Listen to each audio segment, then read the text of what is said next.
بسم اللہ الرحمن الرحیم۔ شروع اللہ کا نام لے کر جو بڑا مہربان نہایت رحم والا ہے۔ رسول اللہ صلی اللہ علیہ وسلم نے فرمایا، نماز کی کنجی وضو ہے اور اس کا تحریمہ صرف اللہ اکبر کہنا ہے، اور نماز میں جو چیزیں حرام تھی وہ السلام علیکم ورحمۃ اللہ کہنے سے ہی حلال ہوتی ہیں۔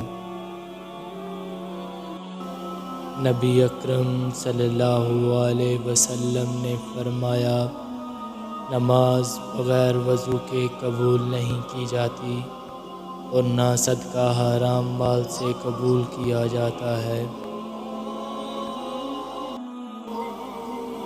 رسول اللہ صلی اللہ علیہ وسلم نے فرمایا، جب مسلمان یا مومن بندہ وضو کرتا اور اپنا چہرہ دھوتا ہے تو پانی کے ساتھ یا پانی کے آخری قطرے کے ساتھ اس کے چہرے سے وہ تمام گناہ جھڑ جاتے ہیں جو اس کی آنکھوں نے کیے تھے۔